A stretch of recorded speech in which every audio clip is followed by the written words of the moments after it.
Hello there. It's a usual pleasure to know you have our time. I am Obiora Ilo, glad to have you on the front line. Today we have so much on our plate. Our first trip will be to Kenya, where unfortunately some terrorists invaded a shopping mall, and at the last count this morning, 59 people had been declared dead, and many, over 150, injured. And some people and some rebels are still in that mall, and the security forces are doing their best to free and end this nightmare.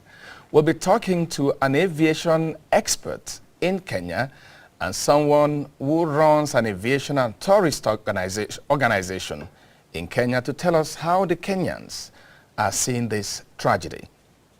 Later on in the program, we'll start a series today of going to the elders in our political parties to find out what the problem is with our political parties. We'll also take a trip to the power industry where there's a disagreement and controversy about who gets the Enugu Distribution Company PLC. All that in your Frontline. Stay with us.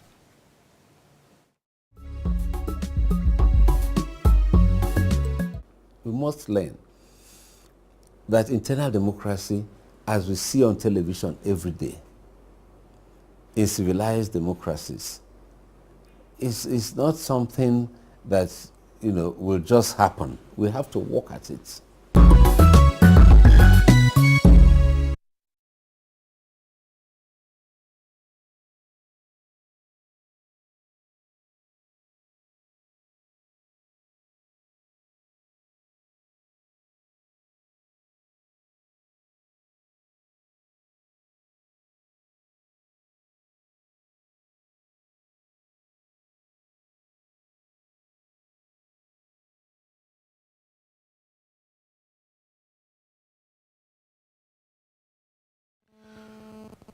You're watching your Frontline on AIT, and when we started the program, I did tell you that some terrorists took over a shopping mall in Kenya yesterday. And 24 hours later, we hear that over 59 people had been killed, over 150 are injured, and the terrorists are still holding some people hostage in that shopping mall in Nairobi. So we now go to Nairobi, where Ian Mimano is standing by. Ian Mimano is the Chief Executive Officer of Lady Lorry Kenya Limited, an aviation company, and his company is also into tourism. Ian, glad to have you on Frontline. Thank you. Yes, Ian, yesterday was a very tragic day for the people of Kenya. How are the ordinary Kenyans seeing this terrorist invasion in the heart of Nairobi, Kenya? Well, it's a very difficult time for all Kenyans and all Kenyan residents. This sort of thing is simply tragic. Terrorism is a big problem. So we're all standing, strong, and we have them in our thoughts, and everyone's standing strong and hoping for the best. Yeah, Ian, did you meet anyone who was like an eyewitness at that shopping mall yesterday? Or have you, because just this morning I learned that a nephew of the president was killed in that attack, which means that like almost everyone in Nairobi has a friend, a brother, a relation who's been involved in this unfortunate incident. Yeah, I haven't spoken to any eyewitnesses. I know people that were nearby who had been going to that particular mall at or around that time. It's a popular mall with the residents, especially from that suburb. And yes, I did hear the unfortunate news about the president's nephew and uncle. There's banks and restaurants and all sorts of shops where a lot of people and their families go on the weekend. But I eyewitness reports, or anyone that was actually put up there. I have heard of people I know who were there. One ultimately unfortunately shot. I don't know if it was wounded, but I'm sure most people know. Like a big people know, most people that know something else. I'm very sorry to hear. Okay, Ian, tell me a little about this shopping mall. Is it very important in everyday life of people in Nairobi? Is it a big one? Is it something that a lot of people visit on a daily basis? Yes, it's hugely popular. It's one of the most important malls in Nairobi. There are several malls similar to it, spread around the city. But most residents from that affluent suburb and the surrounding areas go there, especially on nice Saturday morning. So it's important to the residents in that area. There's lots of embassies and offices and affluent suburbs nearby. And I've seen a lots of kids, youngsters there, many kids. So yes, it is important to the boundary. Ian, how will this kind of incident affect tourism in Kenya? Of course, tourism is one of the biggest money earners for the nation of Kenya. I hope it doesn't affect tourism that much. Kenya has, I think most tourist agencies are used to seeing travel advisory of some sort about Kenya. Most tourists don't spend much time in the capital. They arrive and transit out to the theme parks, which are some distance from the capital. So I don't think it will affect tourism in that. Okay, and finally, did Kenyans see this coming? Did they see this coming? Did anything warn anybody that this kind of thing can happen in the heart of Nairobi? Well, a year or two ago, Kenya went into Somalia, the Kenya military went into Somalia as a result of kidnapping and other sort of terrorist attacks by Al-Shabaab. The government took an independent decision, independent of AMISOM, which was in Somalia, to go into southern Somalia and sort out the Al-Shabaab problem. It was a successful campaign to neutralize Al-Shabaab in the field and have been in the presence in southern Somalia, Kismaili area. It's a very long border, so within the forest border.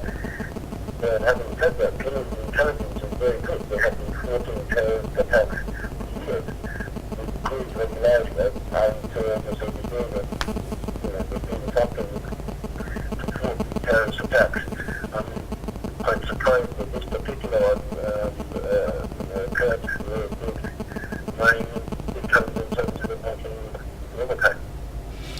Okay, Ian, I must thank you, and especially I am sorry for taking you away from the love of your life, flying, ferrying tourists and visitors to Kenya, to those amazing tourist sites in Kenya.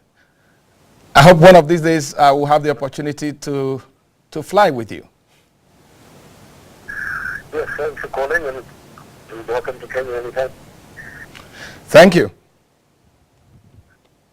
All right, thanks for that.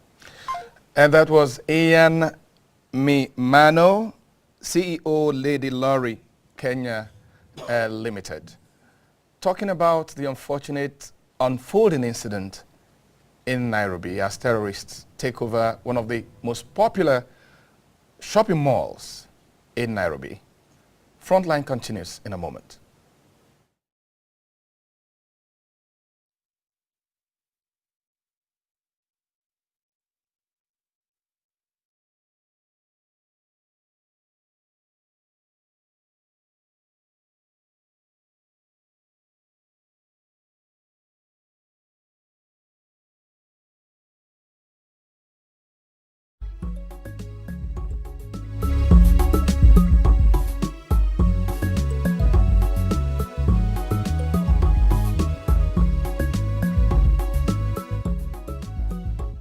Just joining us, this is Frontline on AIT.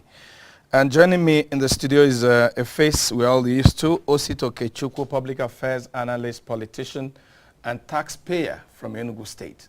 Osita, you're welcome. Thank you very much. Osita, you've been barely aching about developments at the BPE, Bureau for Public Enterprises, especially with the controversies surrounding the privatization of the Enugu Disco, Enugu Distribution Company, PLC. What is actually the problem that you have been crying about? Let me start by saying that late in the 90s, the World Bank called a workshop in this Abuja and explained to Nigerians the imperative of privatization of state-owned enterprises. And I was one of those that opposed that exercise. I said we are going back to democracy. And when we return to democracy, we shall have presidents that could enforce the corruption that led to the collapse of the state-owned enterprises. And I remember vividly that one of the arguments we were making is that we said the Nigerian Airways, we claim as citizens of the country that we own the Nigerian Airways. We claim as citizens of the country we own the Nigerian Railways, the Electric Power Authority, the NEPA. And that because of this symbolic claim to ownership, what do we do if it enters into wrong hands? And they said no, that it won't. That the Bureau for Public Enterprise was established purposely to make sure that the transactions leading to state-owned enterprises will be transparent and credible. We, so far, going by the records, over 122 state-owned enterprises have been privatized. And above 250 billion naira have been realized. So for some of us, we are still vindicated that there was no point to privatize in the first place. But coming to the electricity, anywhere you go throughout the world, you look for investors, they will tell you there's no electricity in Nigeria, that if you produce in Nigeria, you'll be running below the competitive edge in a liberalized economy like that of Nigeria. So as regards the electricity, we thought it was the lifeline of any Nigerian advancing to an industrial state or to a modern society. And when it came to the Enugu Distribution Company, I took interest for the fact that we attended a meeting in Enugu where the governors of the 5 eastern states told us that have established a company called the Eastern Electric with some few individuals from that part of the country and outside that part of, because Nest Oil was also one of the promoters of Eastern Electric, and that we should go to home and rest, that are going to make sure that they control the enterprise so that at any point we can criticize or even lead protests to get it reversed. We got good information because this process started about October or thereabout last year, when the BPE advertised for expression of public interest. So along the line, we got information that there is only one company competing against the Eastern Electric, and that company is called Interstate Electric. I also got information, valid one at that at the technical stage of the evaluation, the Interstate Electric was unable to qualify for one of the benchmarks called net present value. And they also failed to pass what they call the consistency test. So we went to home to sleep. We thought all is done. Not until 21st February, they declared the same interstate that failed, that got negative net present value and failed to pass the consistency test as the preferred bidder. We have to start running around, asking the governors, what happened? Are you people injured somewhere? Do you feel we lost out? They said yes, but it will be okay. And one of the meetings, the governor said, okay, you know what? The Interstate Electric would not fulfill the payment because they quoted more than Eastern Electric, that they put up $140-something million, and why Interstate quoted below that they can't meet up because that's not the value of the product. We said, okay. Luckily or unluckily, come the deadline for the payment on 21st of August, this same year, 2013, Interstate Electric was unable to meet that deadline. I was also unable to write a letter under one clause that says, if you write a letter earlier to say that these are your encumbrances. Interstate wrote a letter exactly on that 21st of August to BP, and BP, luckily for us, wrote back and said, we cannot grant you approval for extension or deferral of payment because we thought 6 months was enough. Because as I said earlier, the intent of the privatization exercise is that state-owned enterprises have failed in the hands of the state, and they are looking for private investors that had the muscle, not only to pay, but also to upgrade the facilities in place. Yeah, but Okechukwu, the process is not ended. So why are you up in arms? Is it not proper to allow the BPE and the National Council on Privatization to complete the process? They've not completed the process. No, they did in actual fact, almost. Because why do I say so? I have to personally write to the BPE for records. And when I got information that the National Council on Privatization, headed by His Excellency, the Vice President of the Federal Republic of Nigeria, Namadi Sambo, was to meet on Friday to conclude on this matter, I had to call a press conference. And a lot of the journalists, they said, Osita, what's your own concern? I said, my own concern is that I've seen my cousin who runs a juice company in Ibadan. And I pleaded with him, why don't you come this way? He said no, that he won't come until electricity stabilizes, that where he's staying in Ibadan, the government of Oyo State provides them electricity by genset, and he can't pay diesel. I've seen others in America, I've seen others in UK saying they could have come to Nigeria but because of the cost of electricity. And unfortunately, the same National Council on Privatization met on Friday, 20th of this September, and said that the same interstate that failed an initial test of consistency test and net present value should be handed over because the same interstate 16 days after, on September 6th, 16 days after 21st of August, went through the back door to say they are paid. And my query is, if they are unable to pay what they bidded for a process that started for over 12 months, do they have the capacity to upgrade? And I will say no. And we are even afraid of asset stripping. Because if you can't pay for what you quoted, 6 months down the line, okay. So it's almost concluded, but we're saying they should not hand over. You just hold on. Hello? Yeah, good afternoon. Yes, I'm being joined by Chibo Anichebe, who is the spokesperson for the BPE. Chibo, you're welcome to Frontline. Thank you very much. Chibo, what's this controversy about the Enugu disco? We have someone in the studio who says that Interstate did not pass what he called the NPV at the beginning. Interstate did not meet up with the payment when they were supposed to, and it's like the National Council on Privatization is bent at ensuring that they get that company. What can you tell us, Anichebe? Thank you very much. Unfortunately, I can talk about the process, but I can't talk about Interstate or Eastern Electric. Okay. Because both are in court, and then it will be prejudicial. So we are not going to discuss a specific case, but I can tell you about the process. Please tell me about the process. Okay. The process is that on August 21st, the 15 bidders for the 15 successor companies, we are supposed to make the remaining 75% of their bid consideration. Top deadline date, 12 out of the 15 met up with the deadline.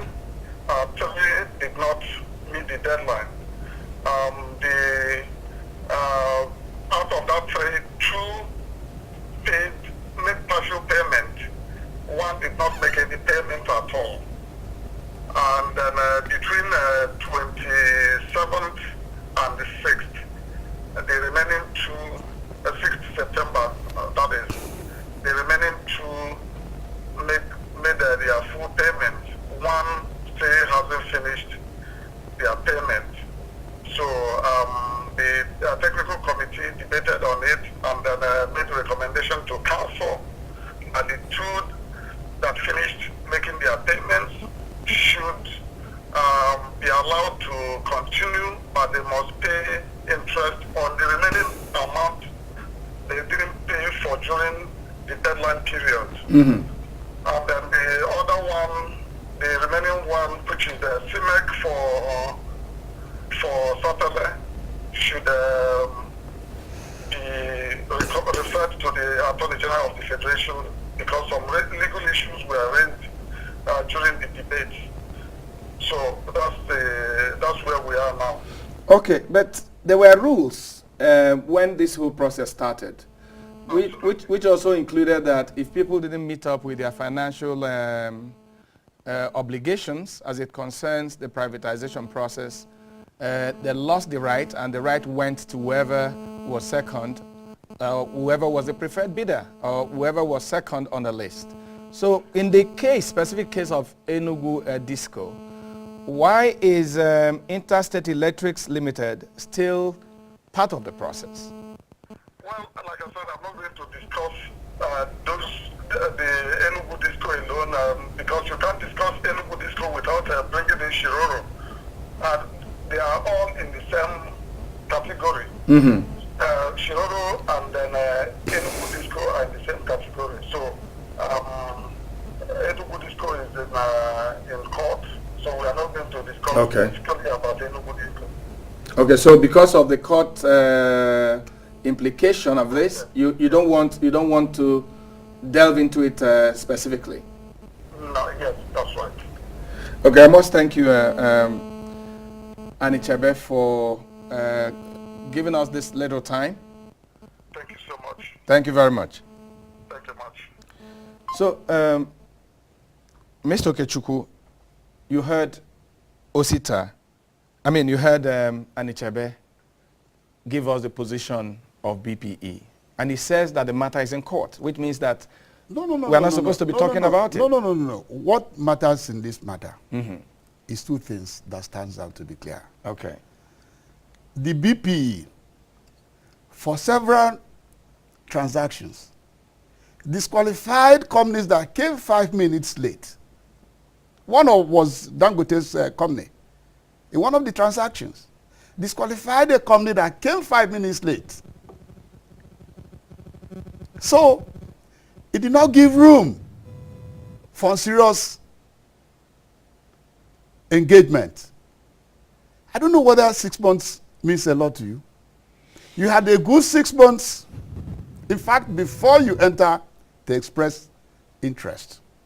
You should have been sure of your fundings. Okay, let's go. And the net present value that the Interstate Electric got negative means that it's very difficult for such a bank, for such a company to raise money from the capital market. You've already protested to the Vice President of the Federation.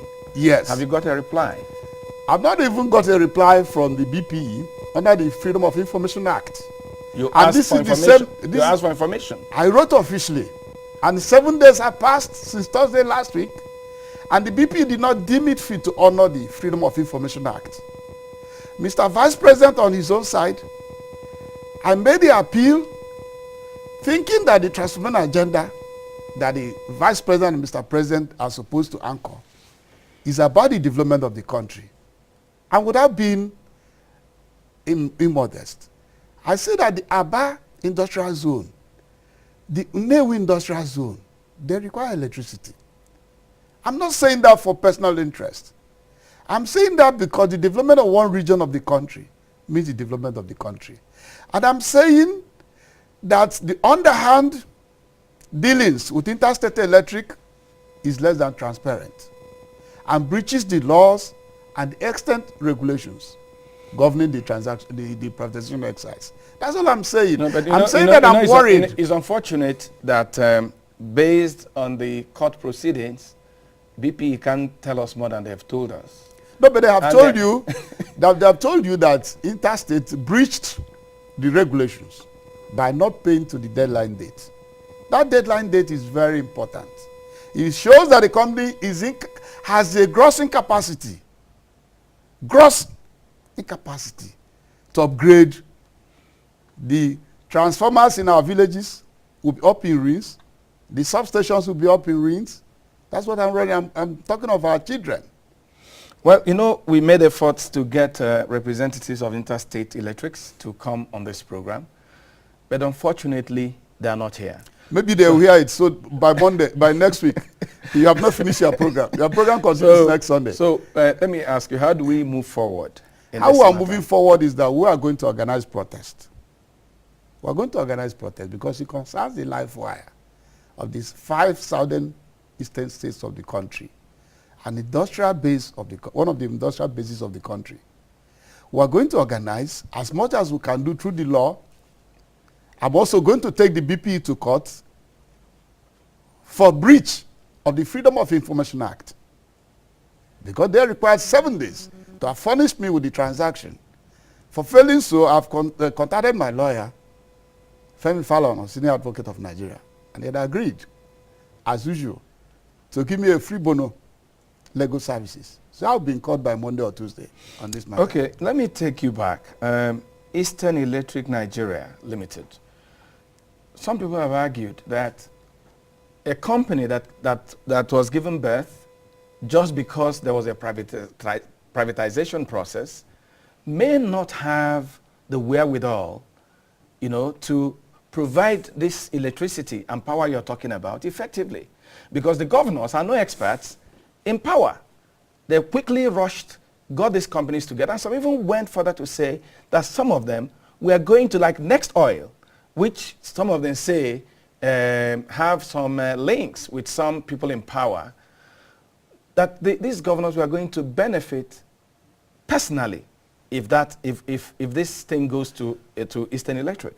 Let me start by saying that before I went into this canvas, I went through the documents governing the registration of Eastern Electric and discovered that they registered on behalf of the state government. So whoever comes as governor next is to administer on behalf of Do they have the competence? They have the competence because a company that has no track record. Let me tell you that how. has no track record of having handled businesses of this magnitude and nature. No, let me tell you these how. are new companies. Please, for clarification. Okay. There are some financial people like Pascal Dozier, the chairman of Diamond Bank, who has a stake in Eastern Electrics. Don't underrate the access to finance. No, I'm not and I told you that they quoted low. They were clever enough more than Interstate. No, I'm talking about the experience. No, the experience is there. The wherewithal, because we are talking about a huge business here. No. A new company like that, does it have a track record of having played in the power industry? If you're telling me about Pascal Dozier that is trying to found a new bank, a new financial business, I'll be a little more comfortable. But I'm talking about power here. No. You don't need to bother yourself about that, because the issue is, do you have the money to meet up with the obligations as clearly stated by the National Council on Privatization? And even the technical committee chairman of the National Council on Privatization was in the newspapers, Mr. Atedo Peterside, criticizing the unseriousness of Interstate. Of Interstate. So if you talk of unseriousness, do you know that one of the components of the promoters of Interstate is Chrome Nigerian Limited, whose record on the repair of Poraka refinery? No, I'm not going to. No, you want the other side. No. Osita, I'm not going to allow you. So if you talk of anybody on the program. No. I'm not maligning. I'm So just saying, if they were here, that the rules, if they were here, I will let you talk about it. Please, if they call them next and invite me, I'll be here with you. But what I'm saying in essence is that the rules governing the privatization were clearly stated. First, starting with technical evaluation, where Interstate Electric got negative net present value and failed in consistency test, Okay. and was recommended for disqualification.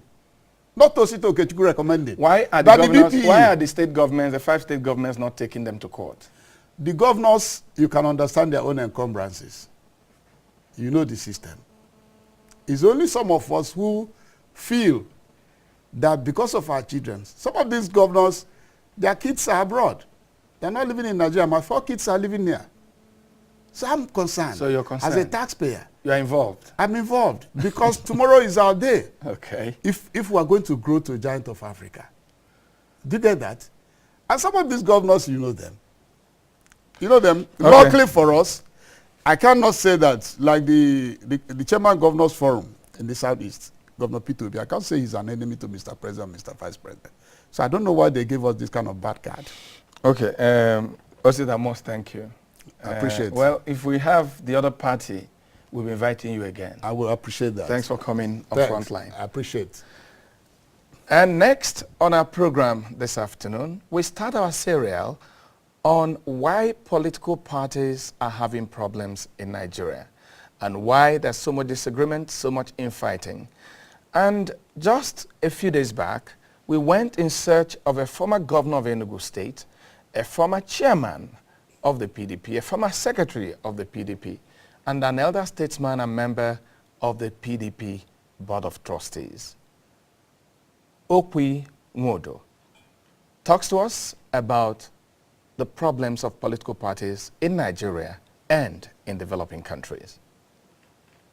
Your Excellency, one of the greatest challenges of our democracy is the constant infighting, constant friction, constant disagreements among political parties.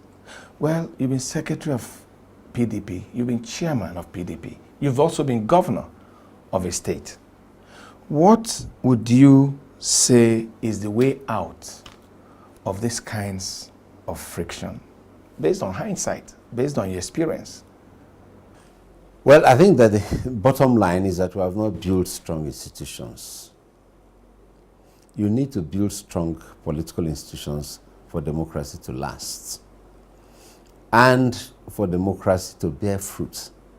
And when I mean bear fruit, is for us to enjoy the kind of democracy that you see in the United States of America, that you see in Great Britain, in France, in Germany, where the country produces more or less his best candidates to run the affairs of the country for a while before he's replaced in another election.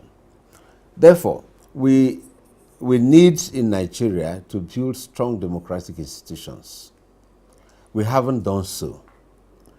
Now I will tell you, if you watch the primary elections in any of the major political parties in the United States of America, in Great Britain, you will see the evolution of the candidates. A lot of candidates come out for the race, but as they see their chances of just being busybody in the race, they quietly drop out. And at the end of the day, you may just have 2 or 3 very strong candidates who know that if they were not that strong, their party will not even bother to elect them to carry their flag. But in the third world, and Nigeria is a typical example of that, we have not built our democratic institution to the level where the party is strong enough to produce its best candidates for elections. What has happened in the third world and in Nigeria is that godfathers midwife the candidates that the party produces for elections, which should not be. Because a godfather has other motives for putting you forward as a candidate, as the rest of us our motive will be to bring the best material forward, to win the election and to run a credible government. When I was chairman, my mantra was on internal democracy, because that is the foundation by which you can build a strong electoral base that throws up the best candidates. If President Obama was waiting for a godfather, he will never be president of America. If Bill Clinton was waiting for a godfather, he will never be president of America. Even Jimmy Carter, he came forward and said, I'm a peanut farmer. I want to be your president. And he said, why?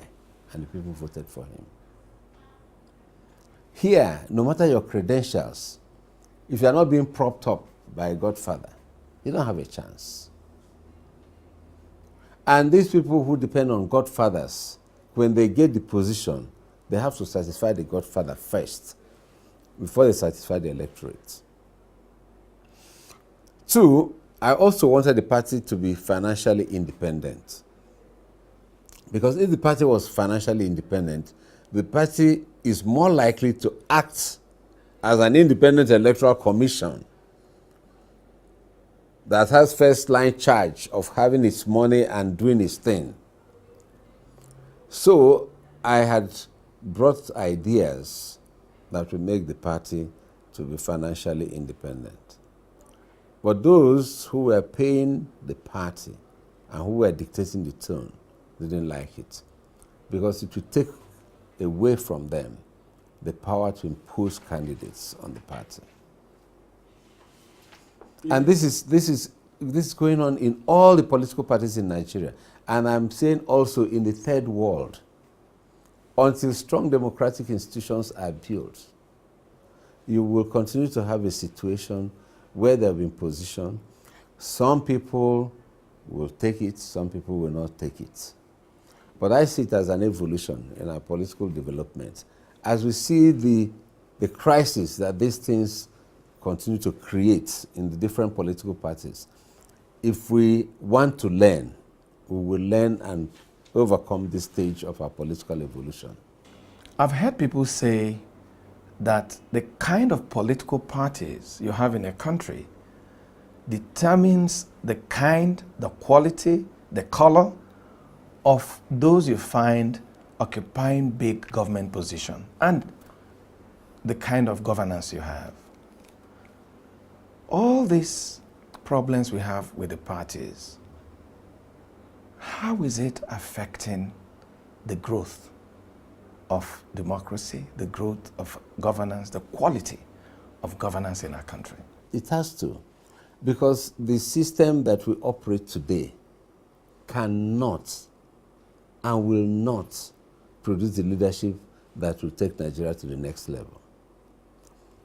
Look, for example, General Buhari would have given PDP a run for money in the last election.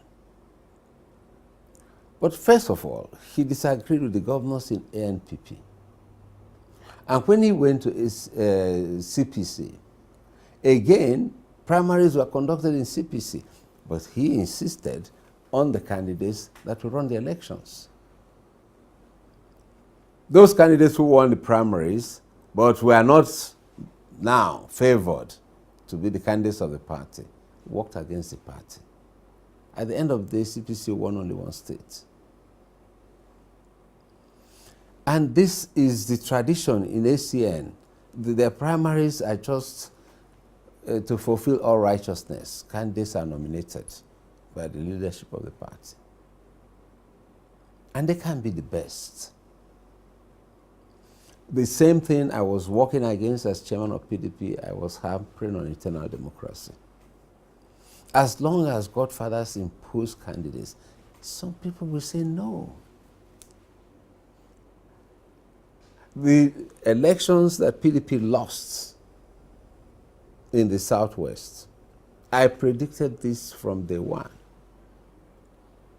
In Oyo State, I warned Aloa Kala and I warned the other faction. if you don't come together and allow us to elect a state executive as dictated by INEC, that we must do, and then take that state executive to do your primary and unite both factions, the faction that feels it has lost out will join ACN, and ACN will win the election. And that's exactly what happened. Alakala said he can do it alone. He couldn't. In Oyo State, the same thing. The faction that was loyal to the former president, President Obasanjo, and those that were loyal to the former governor were irreconcilable. Everything I did to bring them to reconcile, because all the big politicians in Ogun State were in PDP. At the end of the day, ACN took over the place. So we must learn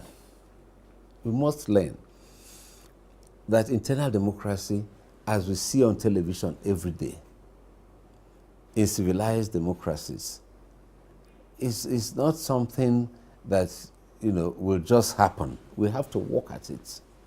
Funny enough, some people say that these developments, these disagreements we see in the political parties is good for the evolution of our democracy. Do you agree? I agree partially. Maybe I'm too impatient, but I'm one person that believes that the learning process we have in Nigeria is taking too long.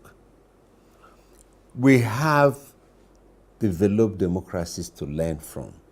We have the mistakes of others to learn from. Why do we have to repeat these mistakes?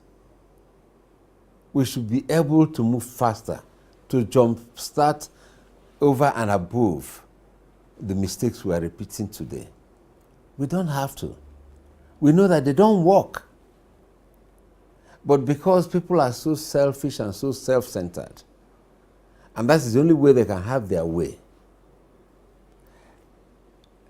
Let me ask you, in which local government in Nigeria do you see candidates going around the local governments campaigning for votes?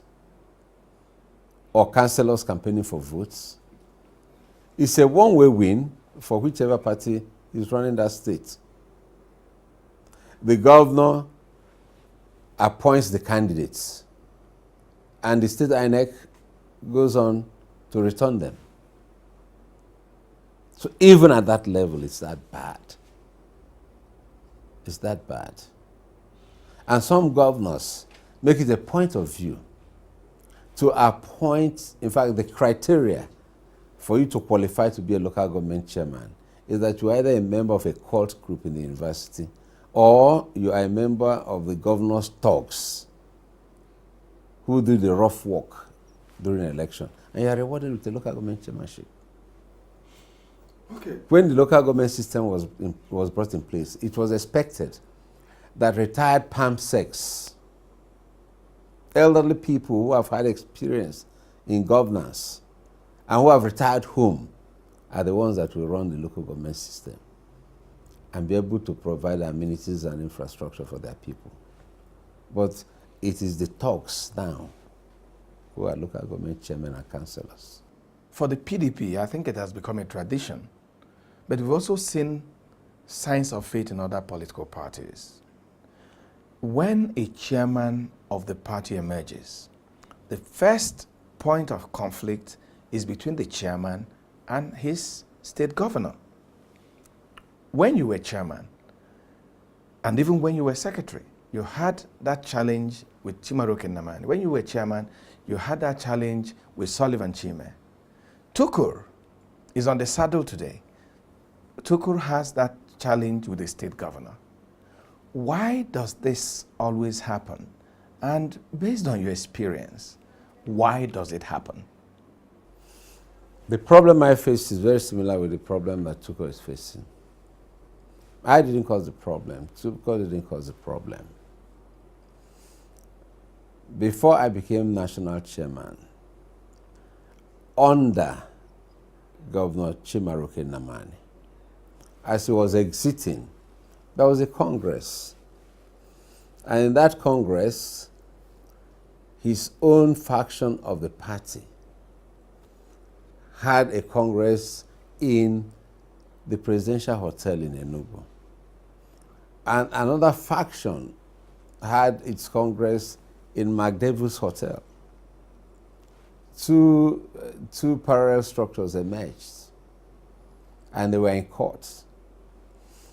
Now, the INEC said none of these congresses was done with the Constitution or the guidelines of PDP in mind. People just went and did whatever they liked. And therefore, we have to repeat the Congress. It was in our effort to repeat the Congress because the executive that was now recognized was favorable to the governor. The governor resisted our repeating the Congress to do a proper Congress. Tuko inherited the same thing. I was trying to resolve that problem in Adamawa because it was one of the 8 states that INEC said, no, the Congress you had is not valid. The governor of the state and the chairman of the party come from the same ward. That's not our constitution. And it's been going on for almost 8 years.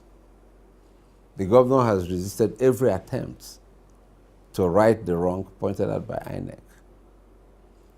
But the whole national party, when INEC said they didn't agree with their doing a voice vote in the last convention, they had to repeat the convention in order to choose the candidates to run the party. But you try to do it in a state chapter where INEC also says, we are not happy, you didn't obey your constitution and you didn't obey your guideline. As long as the governor says no, it will not happen, he gangs up all the other governors. The chairman must go.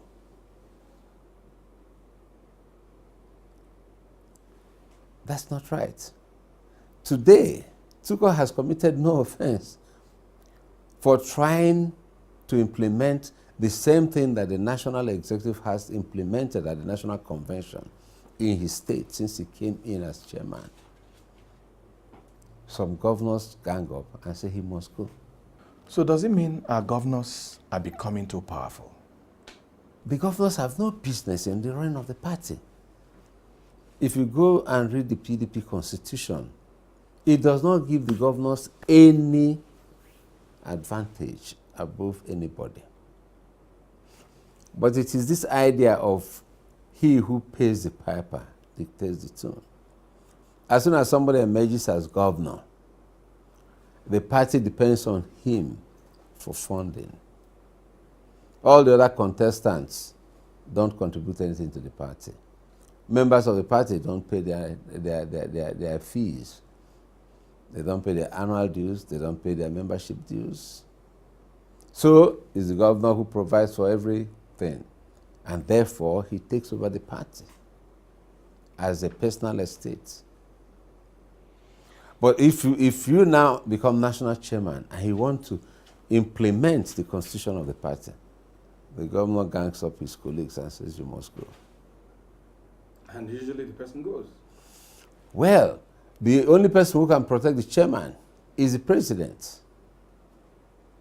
But when they gang up and put pressure on the president, especially in my case, in an election year, the president has to decide whether the chairman can bring the votes that all the governors will bring at the election.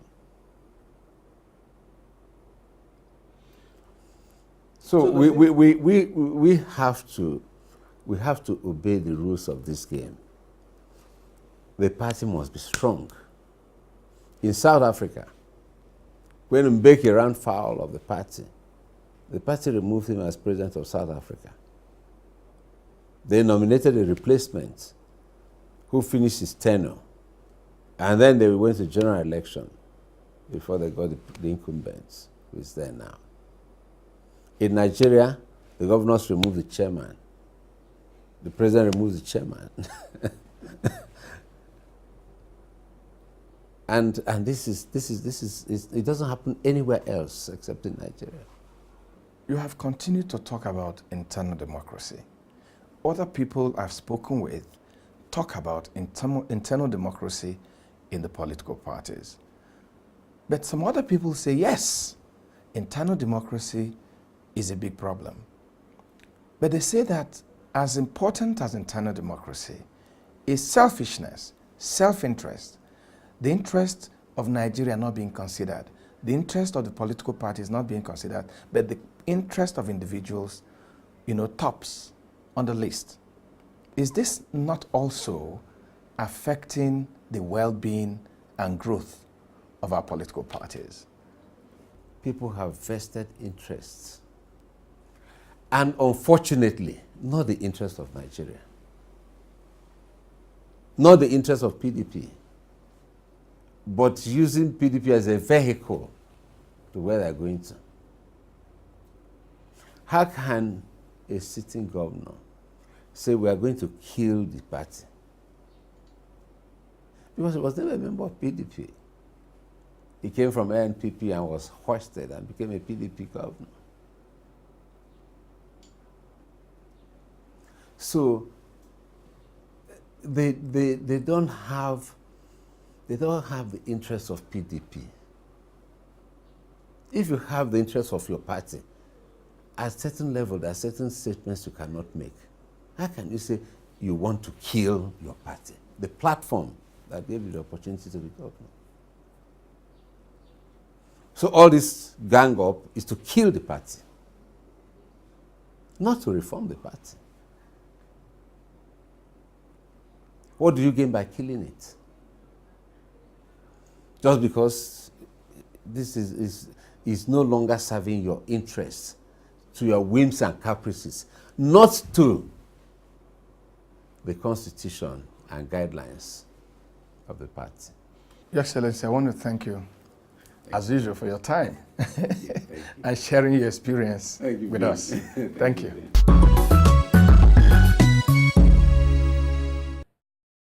That was former governor of Enugu State and former chairman of the PDP, Okwesileze Nwodo. Well, it's a news area we just started. Next week, we'll be bringing you another former chairman of one of Nigeria's top political parties to lead us into the secret of all these disagreements in our political parties. You can also join the conversation on Facebook/Frontline on AIT. You can go to our website, www.frontlineng.com, on Twitter at VinMartinIlo, and you want to send us an email to vinmartinilo@yahoo.com. That's our program for today. I am Obiora Ilo from Abuja, Nigeria, thanking you for being part of this. Bye for now.